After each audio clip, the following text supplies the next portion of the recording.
So why do I do what I do? I thought this would be a fun video to make. Number one, I want to make more videos like this, um, and I need to get comfortable talking to the camera, which I'm not yet. I'm very comfortable behind the camera, but not as much talking to the camera. So this is to help me get a little more comfortable doing that. And number two, I just think it's well, I guess three reasons. Get comfortable. Number two, it's always fun to go back and kind of reminisce about what got you to where you are today, as long as you like where you are today, um, which I do. And so I thought it'd be fun just to kind of think back, big picture wise, how I got here. And number three, I think it's good for you, people who view my content and clients that I have that may be watching, just to kind of see again where I came from, how I got started in this business, what kind of drove me to be in this business. So that's what this is. And it goes way back to when I was 6 or 7 years old, and that was around the age where I remember seeing the first two movies that I remember seeing in the movie theater. And those were Who Framed Roger Rabbit and Back to the Future Part 2. There's nothing special about those two movies. I've seen both of them since dozens of times, so I know all about them. And again, there wasn't really anything special or unique about those two movies. It was just this idea that as a 6 or 7 year old, I was for the first time in this environment, this theater, this dark room with all these adults experiencing this huge movie on screen for the first time. And it was just something that I guess was so unique that it's burned in my brain as being the first time again I got to experience the cinema. And I remember it really kind of peaks back up around my middle school years, probably 7th or 8th grade. You know, I had friends who were getting interested in girls and dating and sports and all that middle school type stuff. I was going to the library during any free moments and printing out just little descriptive paragraphs and sentences about movies that were out at the time or movies that had come out in the past. And you got to remember, this was mid 90s, so the internet was not what it is today. Really all it consisted of, as far as what I was looking for, was just, again, these little one paragraph, maybe 2 or 3 sentence reviews of movies. And I would print those out on the old dot matrix printer that our school had and take them home, cut them up, and put them in a scrapbook that I was making that also had newspaper clippings that were related to movies. Because back in those days, you didn't just pull out your phone and look at what showtimes were coming up. You had to go to a newspaper and look at your local theater and look at what times movies were coming. But along those showtimes, they would also have, you know, little prints of the movie poster or images, you know, from the movie. And so I would cut those out as well and put those in my scrapbook. And I remember embarrassing my parents all the time because I would go up to like their friends and start talking about these R-rated movies that they would have never let me see in a million years, and I never did see it at that point. But I knew enough to quote lines from them to my parents' friends, and I remember it just got under their skin so much. And the irony of all of that is, you know, fast forward to now, I'm 40 with a 9-year-old son, and he does the exact same thing. I mean, the exact same thing. So the irony is not lost on me. But I remember around that time too, the first R-rated movie I remember seeing was one that my parents rented for us because probably they read up and realized it wasn't too bad. It was Broken Arrow. It was a John Travolta, Christian Slater movie. And that's one of those periods that it's burned in my brain, like where I was sitting on the couch, who was sitting where. There was just something like so epic about my parents renting this R-rated movie for us to watch together. Of course, they were there supervising it, and they were muting it when they thought the language was getting rough. But even then, I would run to the other room, run to the kitchen, grab like a little sticky note, and I knew like from the trailers, I knew lines that were about to come up in the movie, and I'd write that line down, and I'd go and show it to my dad before it actually was said. And he eventually paused the movie and had to question me as to whether I'd actually snuck around and saw the movie. And I really hadn't. But that was just the level of fascination, I don't want to say obsession, but maybe obsession that I had with just movies in general and experiencing them. So as I got into high school, I don't remember being as obsessed or fascinated with movies in those early years of high school, but what I do remember is, I guess sometime in my junior year, I found out about a program, and it was called the Fine Arts Center. And this was a program where in my senior year, which was coming up the next year, I could go and spend, I think it was half a day every day for the whole year, or maybe just the semester, but I got to go spend half a day at another school doing a film program with kids that were interested in the same things that I was. In those classes, we got to pitch movie ideas every week and work on scripts. We got to make short films, learn about new equipment, learn about editing. That's the first time I think I ever touched a professional, well, probably wasn't a professional, but a more higher end consumer camera. That was the first time I touched any kind of editing software. That may have been the first time I touched a Apple computer. But that was a big deal. And that was if you've been following me for very long or know much about me and my film history, you've probably stumbled across The Killer Pumpkin. Oh no! Oh son! Oh my poor son! Oh no! Oh! And that was where The Killer Pumpkin was born. This was my first short film that I got to make through the Fine Arts Center.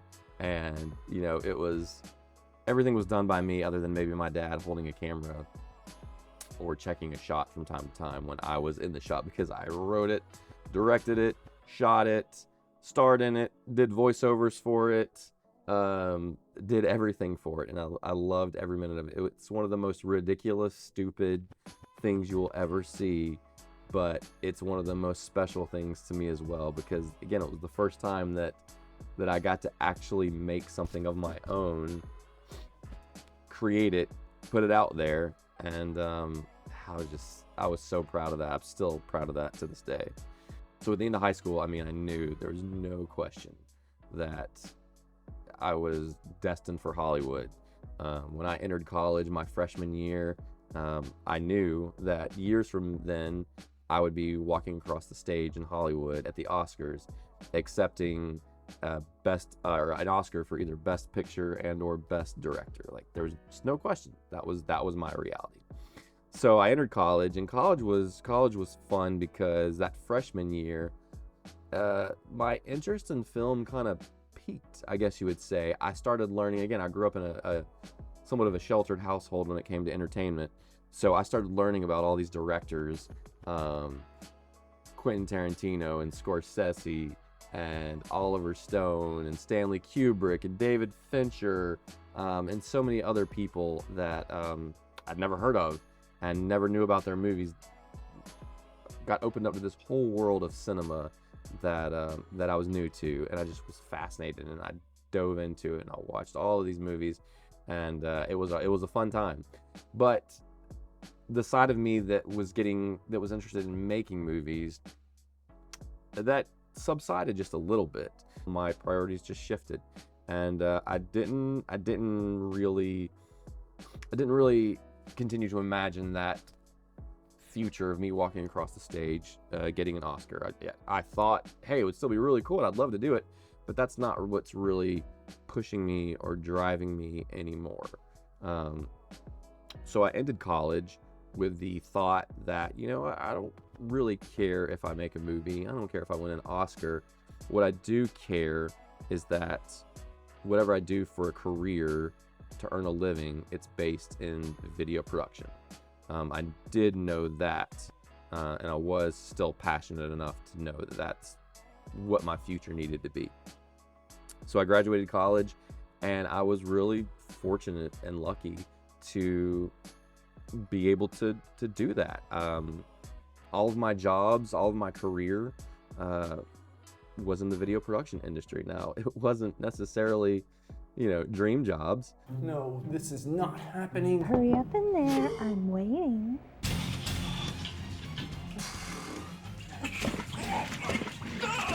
Got a toilet problem?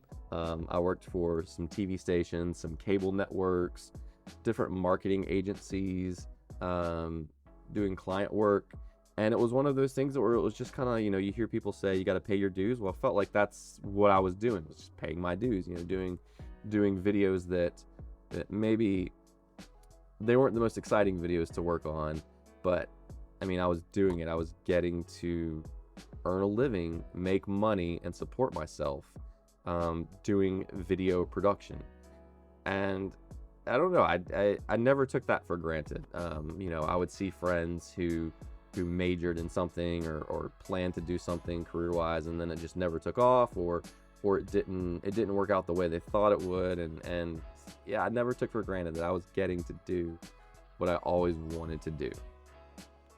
So fast forward a few years, I wound up working for a company, a video production company that, spoiler alert, I actually own at this point. But at that point, I didn't own it. I was just an employee, and we had a client that needed to produce, it was a sheriff's department for a local county in this area. And they wanted to produce a public service announcement video, a PSA, for a drunk driving initiative to show to local high schoolers before they go to prom, as kind of this don't drink and drive type of deal. And that's when I really got to kind of dip my toes back into filmmaking a little bit.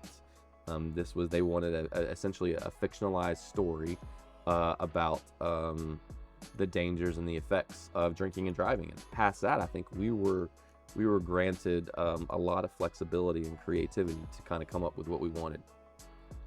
And so we spent months writing and doing pre-production and brainstorming and scouting and hiring talent and storyboarding, really planning out this short film. That was 8 or 9 years ago. So I look back on that now, and there are moments that I, of course, would have done differently, would have done better. I wish I would have had the equipment back then that I have now. There are definitely moments that I look and cringe a little bit.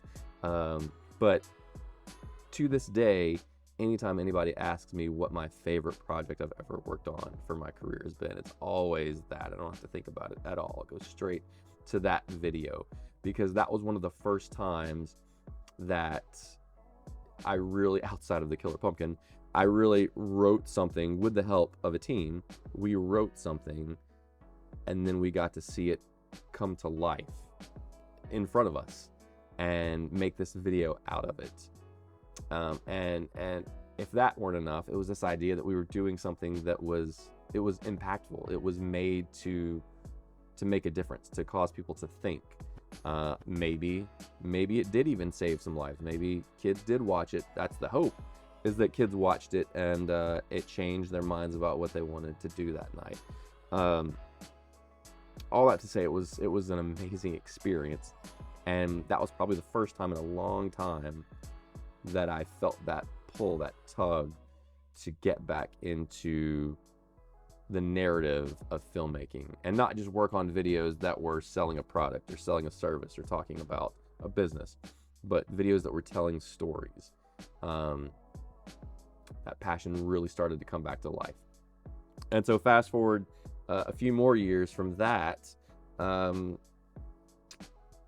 I really got to get back into narrative filmmaking type of work. For many years, I did weddings, which is a whole other video and a whole other story in and of itself.